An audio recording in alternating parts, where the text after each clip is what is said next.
As India hosts the 18th Heads of State and Government G20 Summit over the next 2 days, New Delhi is set for the event. Of the roughly 43 delegations, leaders such as US President Joe Biden, UK Prime Minister Rishi Sunak, Canadian PM Justin Trudeau, among others, have been arriving in the city since Thursday.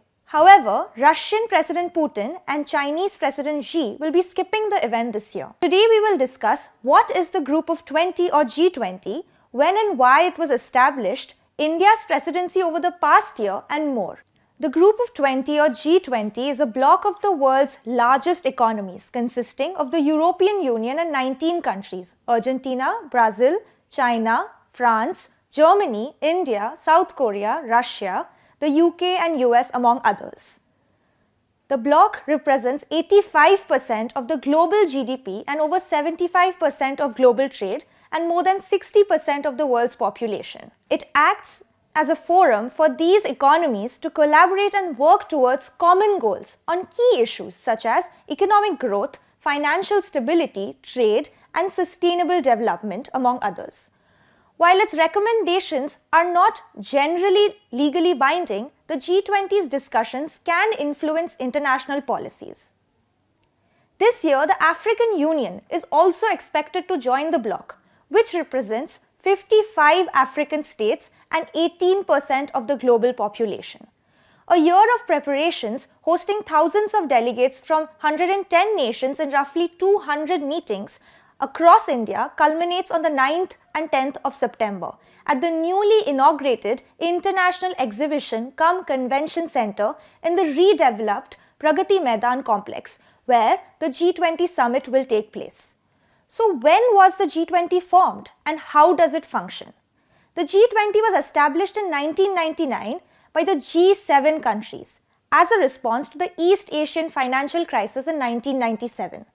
The bloc aimed to provide a new mechanism to broaden discussions on key financial policy issues among significant economies and promote cooperation to achieve a stable world economic growth, according to the bloc's first communique.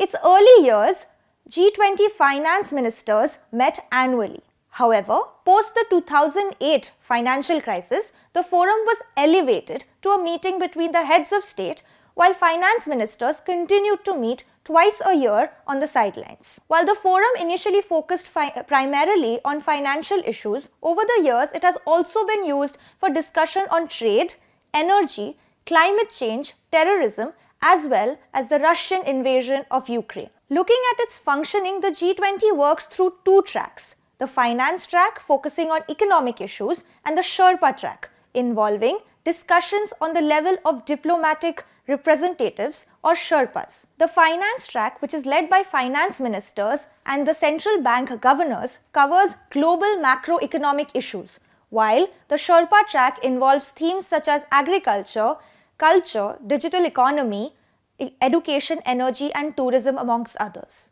Between the first G20 summit in Washington, D.C. in 2008 and the G20 summit in Osaka, Japan in 2019, the leaders of the group have made over 2,500 future-oriented, politically binding collective commitments. Among the bloc's major achievements include the establishment of the Financial Stability Board in 2009 to monitor and make recommendations about the global financial system, as well as the Debt Service Suspension Initiative launched in 2020 to provide a temporary halt on official debt payments for the poorest nations. However, the G20 has also faced criticism on subjects such as the lack of inclusivity, failure to reach a consensus on the Russian invasion of Ukraine, and more.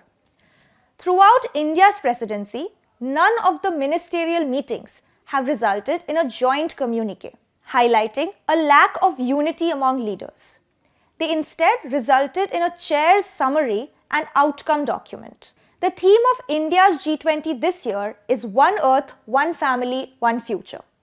Among the most crucial meetings include the G20 Foreign Ministers meeting chaired by External Affairs Minister S. Jaishankar in New Delhi in March, and the G20 Finance Ministers and Central Bank Governors meeting in Bengaluru in February. India also held the third G20 Tourism Working Group meeting in Jammu and Kashmir this May, amid strict security measures.